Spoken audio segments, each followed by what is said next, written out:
born in Three Rivers and raised in Colon.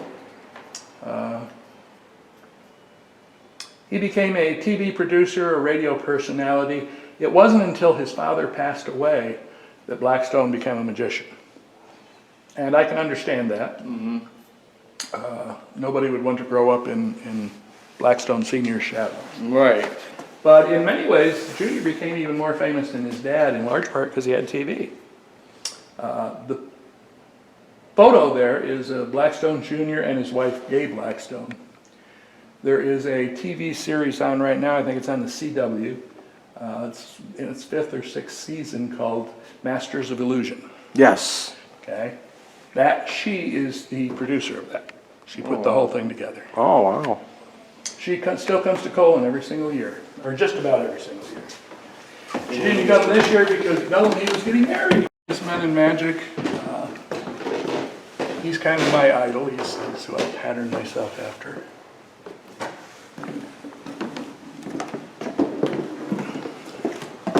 Now we're doing a lot of renovation up here. Oh, love this. Putting in a brand new exhibit at the end here. Penn and Teller. Oh, yes. Penn and Teller suits. Teller has been to the museum here many times. Really? If I had to name the five most knowledgeable men in magic, Teller would be on the list. Yeah. Even though he don't talk, yeah. He really knows his stuff. And anytime he wants to learn about a new magic trick, he wants to know everything there is to know about it. And we have the resources here. So he's been here many times. Used to stay with Bob. Oh, that's Singer and Roy, isn't it? Yep, Senor Ray. Yep. He died in 2018. Yep. I think both of them are dead now, aren't they? Both. I think they both are. No, buddy, that's a totally different person you're talking about. I had a brain fart. I thought that was Singer and Roy. I'm sorry, the Vegas one, that's Senior Ray. Okay. No, I don't know them as much as I know. Siegfried and Roy. I mean, they wore something similar to that, though, I think. Yeah, they were flashy. Senor Ray was called the Liberace of magic. That's very, very what that good. is. Leave it to the experts. No, I don't know nothing. Well, here's one you might know. Doug Henning. Doug Henning was famous back in the 70s. He was the hippie magician. Long hair, dressed flamboyantly. Yes. This was his zigzag effect. He actually did this on TV. And this is a good example of not restoring it. We put this under glass because the paint is just falling right off. Yeah, because they don't want to restore it, do they? We really don't. No. Just leave it the way it But is. it was a TV prop, and it was never meant to last this long. Zigzag girl. Yeah, that's one of the more famous illusions. You put Yeah. the girl in there, and that center part goes all the way to the left. Yeah, I've seen all kinds of versions of that. Yeah. It's like you just showed the Penn and Teller one. I watch that Penn and Teller Fool Us. I've seen guys try to do that. I'm thinking, why are you doing that to them? That's one of the oldest tricks out there. Why are you trying to fool them with that? For a long time. It was only invented by Anthony Carter. It's dedicated to Disney. Everything Disney had to do with magic. Oh yeah. Oh, yeah. Bob collected anything and everything. Oh, Mickey. That's so cool. Yep, there's the Mickey and his wizard hat. Man, he is just, wow. Man, I would love to have this collection. This collection is amazing.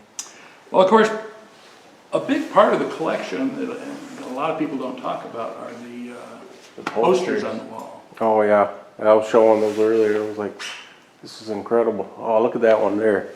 Thing in the Are all these, Dalton show. are Worth these it. all original? These are all original posters. No facsimiles or reproductions. All original magic posters. This is incredible. And this is really just a small part of Bob's collection over at the archives. He has thousands more posters. We try to rotate them in. We don't have enough walls for them. Now this cannon here, is that the one where they used to shoot it into the guy's belly, or the Exactly. cannonball? Exactly. Yeah, that's what I thought. They used to shoot it into the guy's belly. It was a big fat, kind of a fat guy. He was like, they always show him. He's like, dang. Is that the exact one, or is it As far as another version of I it? don't know a great deal about that one.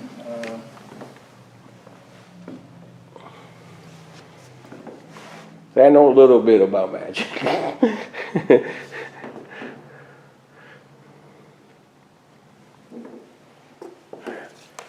Now, when did the top hat come into the?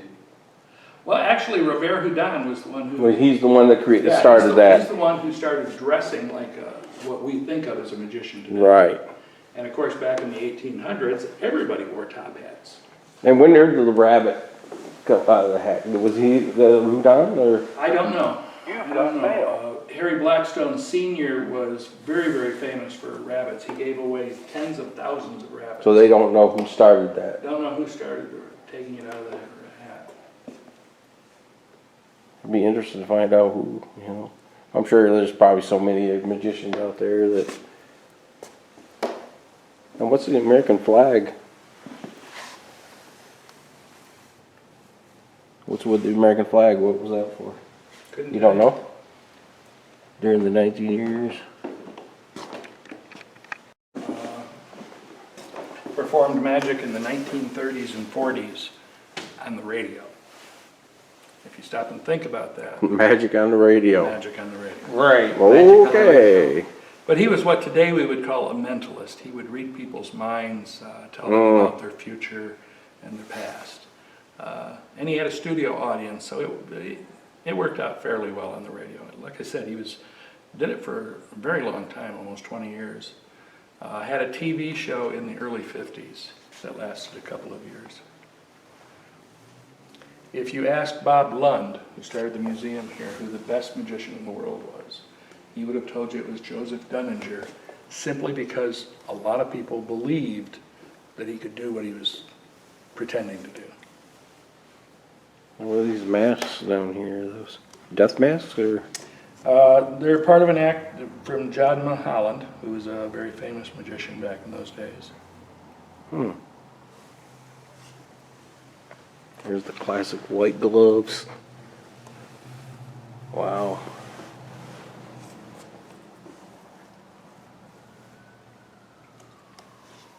This is just incredible.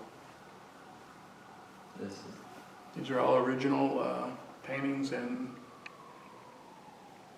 lithographs.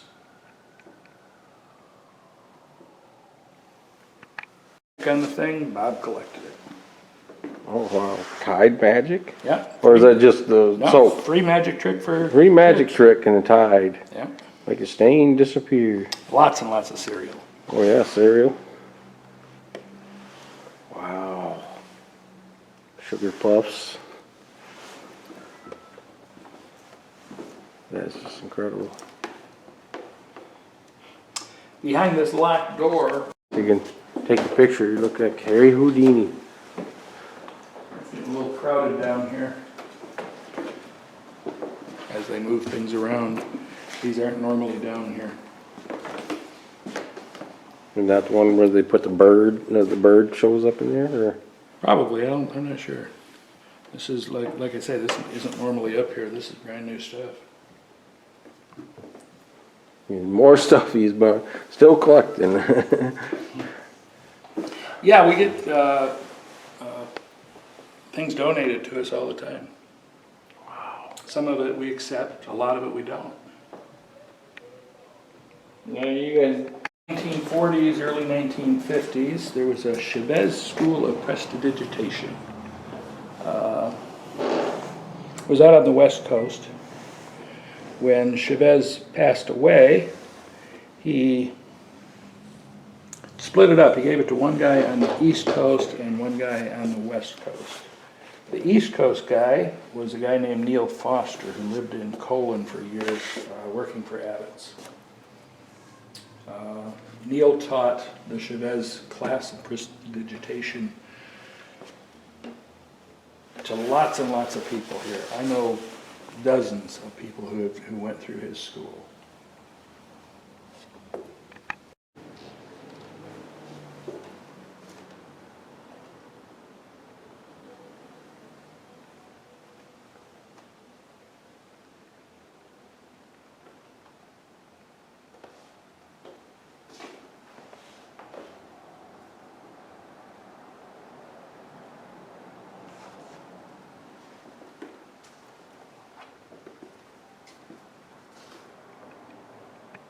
So what do you guys think of like the new type magicians like David Blaine and Chris Angel. thing is like, is it like magic or is Well, it just? if you looked at our business page there on Facebook, there's 9 museums in this town. Now, what's the thing about the cross? What's the cross? It's a Blackstone effect. That's really about all we know about it. That and the fact that it's about ready to fall. You don't even know what trick it is, or? It was obviously an escape of some kind. Yeah, I can see the hooks right here. No, we have no video of it at all. Huh? Wow. And it was Blackstone's, huh? Yeah. Now, is any of his family actually still doing magic, or? Well, as I say, Dave is producing a lot of magic. He predates Blackstone and Abbott. And he was a magician, although he was also a band leader, and that's what he's best known for. I knew his son, Bill Watson, and Bill did a little bit of magic, but that was not his career by any means. Wow. He was from Jackson, Michigan. Yeah, moved to, his parents died. He moved to Colin when he was 7 years old, which would have been about 1903. Oh, there's a poster up there, Siegfried Leroy, the one I thought was that coat. See, that's what I'm saying. You see why I thought that was his coat. I mean, that's basically kind of the same thing he's wearing right there. They were very flashy. You know. See, those both are dead, aren't they? Didn't they both die? I thought they both died. Neither No, one. they're both alive. I thought the one died. No, he was mauled. He got mauled. Right, but I thought one of them died just recently. Nope. I saw them in Vegas about 10 years ago. They were being honored by a magician's group. I always thought they died. Oh. Those are figurines that Bob had built of famous magicians that he liked. Wow. Over there of Harry Houdini's the Chinese torture chamber. What was it called? Yeah. But Is it where he's hanging upside down? Yeah, it's obviously not American. But yes, that's definitely the water torture chamber, Chinese torture chamber. Yeah. They recently discovered a new one. Really? Yeah. They're not sure if it's authentic or Right there, see the something poster right somebody there? else built. Right there, see the poster? It's got the torture chamber. What that Harry Houdini used to do. This is a signed photo of David Copperfield. Now that's one magician I'd like to know how he did that Statue of Liberty thing. My brother seen him downtown and stuff, and he did something with my brother. This is an old building too. Look at the floors. I mean, that part is in better days right there, but Original though. it's almost like original floors in here. Beautiful building.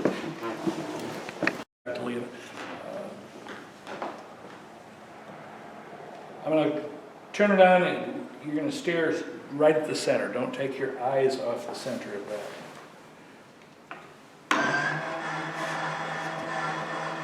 Takes about 30 seconds for your eyes to become acclimated to it. Stare right at the Oh, center. that's wicked. Don't take your eyes off the center. You're not going to see it through your camera. You have to stare right at the center of it. I'm going to start counting backwards. 10, 10, 9, 8, 7, 8, 7, 6, 6, 5, 4, 3, 4, 3, 2, 1. 3, 2, 1. Look at my head. Oh! He's like flexing. Yeah, I don't know if you can tell it in the camera. He says you can't see it in the camera. Does not work But on you the camera. can flex. crazy. His face was like flexing. I was like, whoa. That was creepy. Yeah, it's an optical illusion. Your eyes. Woo, even though I'm looking at it now, that you can see it's still kind of going. That's oh, see, it's still. So they got the donation box here. Now watch this. I'm gonna put my money in. See, I got some couple quarters right there. And watch this. Where'd it go? Where'd the money go? It disappeared. Now that's a good way to get donations. People just see their money disappear. Of course, my money disappears all the time. Bill collectors gonna make my money disappear. Alright, fellow travelers, that's about it here for this little tour of the Magic Museum right here in Marshall, Michigan with Michigander Man. There he is. You know, this was great fun. You know, I love getting together with Rob and doing all this cool stuff. You know, this is awesome that they let us do that. You ever get down here, I put down the hours that they did around here in summertime. Down here at the Marshall Museum. You know, and it's just an awesome town. That's you've noticed my videos. I've been here many times. They're very welcome. So if you like this video, hit that like button. Share, subscribe. Any comments for me? Any comments appreciated. Any ideas for me to do? Let me know. I just might show up and do it. Possibly with Michigander Man. So until next time, my fellow travelers, I'll see you around the mitten.